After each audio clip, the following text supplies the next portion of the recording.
Hi everyone, I thought today we'd take a look at the Lennon signature box set from 2010. This was something that Yoko Ono put together with EMI to celebrate what would have been John Lennon's 70th birthday. So this was 10 years ago. And they went through and remastered all the albums, the original mixes this time, because previously, about 10 years earlier, Yoko had remixed them. But this box set reverted back to the original mixes. Everything was remastered at Abbey Road, so what you need to remember is a year earlier they'd had great success with the Beatles remasters in 2009. So I think everyone learned that this was an opportunity to make some money but also put your house in order and get some proper remastering done. And there was various products really. In fact there was loads of products. It was kind of quite confusing, but there was a greatest hits called Power to the People, CD greatest hits. There was a CD DVD version of Power to the People. So there's two versions of that greatest hits. There was a 4 CD set called Gimme Some Truth, which kind of was a themed 4 CD anthology effectively. And there was a special version of Double Fantasy called Stripped Down, which was a 2 CD version which had the remastered original mix, and then it had a brand new remix where they'd stripped everything back a little bit. That was done with Jack Douglas, who produced that record. And then of course there was this box set. So this is the John Lennon signature box. There's the original backing sheet which tells you what's going on. Effectively it's a load of albums, a couple of bonus CDs and various other bits. 13 unreleased tracks in the bonus CDs. So that was for collectors, that was obviously of interest. So I'll just get rid of this for a second. So this is like a cube really. On this side you see the words John Lennon.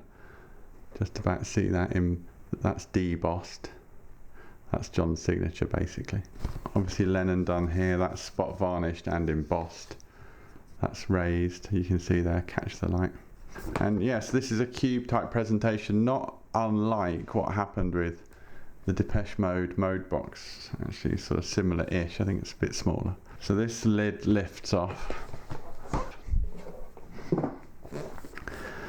So obviously there's another cube here, it says John Lennon's sketch on that side, another sketch on that side, and at the top here, what I'll do is I'll put it on here to make it a bit nearer, but on the top here we're presented with a small hardback book with Yes on the front.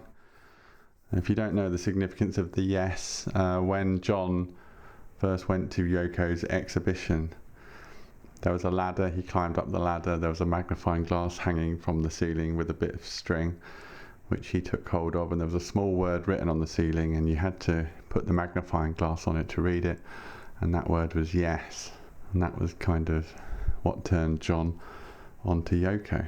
So that's what that's all about.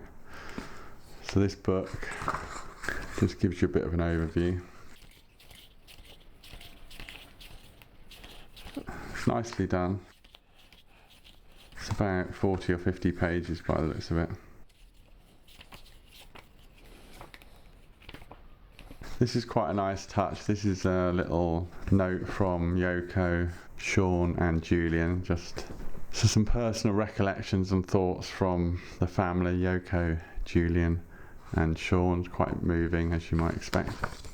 And then this is the meat of the content. These are the CDs. So this is in a foam insert. It's actually card underneath, it's foam stuck at the top. So starting at the beginning, these are the albums. These are the same as the versions, the retail versions that are available separately, so that's one thing to bear in mind. There was nothing actually unique about these particular editions. Plastic Ono Band album. I mean, the artwork has been enhanced and it's got this kind of strip down here which is very similar to what happened with the Beatles. In fact, Paul McCartney did that with his reissues as well, so that became the kind of de facto thing to do. But these are fairly standard kind of card sleeves, booklet in here, and CD in the other pocket. There's the CD. The CD isn't in any kind of sleeve or anything. I do remember a bit of criticism that these weren't that deluxe. They felt a bit basic, particularly on their own in the retail stands. Imagine, which obviously went through a big reissue campaign a few years ago. So this has really sort of been superseded with that reissue and the ultimate mixes, etc. Sometime in New York City, live album. This is a double, which is why it's got this 6-panel gatefold wallet. The other CD is there. Mind Games. Walls and Bridges. This has got Whatever Gets You Through the Night on it.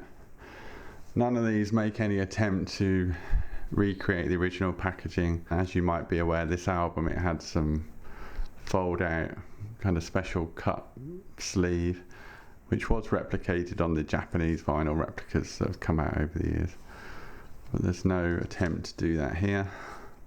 The rock and roll album. Double Fantasy. Now the thing about Double Fantasy is you don't get the stripped down version in the box set, which didn't really make any sense to me. I don't understand what the thinking behind it was. Effectively, if you wanted that version, you had to buy the box set and you had to buy the 2 CD stripped down Double Fantasy, which felt a bit exploitative for my liking. They should have just included it in the box set. And then Milk and Honey, the posthumous album. The single most people know from this one is Nobody Told Me. And there's no Men Love Avenue, which was also the one after this, another posthumous record. And there's also no Shaved Fish, the greatest hits, so that isn't. So those two are omitted. The bonus discs at the end, it's this little gatefold wallet. So one of the discs is singles, which is things like Power to the People, Happy Christmas, War is Over, Instant Karma, Cold Turkey, Give Peace a Chance, etc. And then the other disc is unreleased home demos, and tracks include Mother, Love, God, I Found Out, Nobody Told Me, etc. Isolation. So this is the one CD that really contains lots of unreleased, well, not lots, but it contains some unreleased material. And that's it for the audio. Now there is one extra little surprise element, which is this pull-out drawer here at the bottom. So that comes out like that. That lifts up. It all looks very enticing. What is this going to be? It's got John Lennon's signature on it in spot varnish. But when you open it up, it's a little bit disappointing. It's just a little art card with a doodle on it, which is nice, but that's it. The era of this kind of box set with compartments and pull-out bits and hidden things has somewhat passed, which is a little bit of a shame. But now I forgot to say that this comes with this card which says online, and it gives you access, or it gave you access to this thing called johnlennon.com universe. And this was a kind of interactive online experience where there was, photos and videos and words, etc. It's not a download card, it was an special access to a special area. Very 2010 maybe you could say. Just out of interest, I went to the URL just before I started this video and it's page not found. So if you buy one of these box sets today, this is basically worthless. So put the CDs back.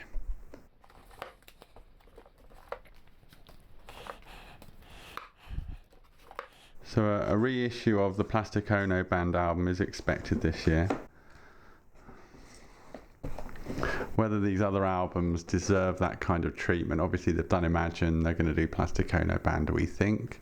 Whether Walls and Bridges and Mind Games deserve that kind of treatment remains to be seen. And the lid goes back on. So this box is well worth picking up if you can get hold of it for a decent price. I seem to remember it was kind of £60-70 mark originally, maybe £80. I'm not sure exactly what availability is like now, but I'll make sure I put up some links so that you can have a peruse yourself. But for now, this is Paul from Super Deluxe Edition taking a look at the Lennon Signature box set from 2010.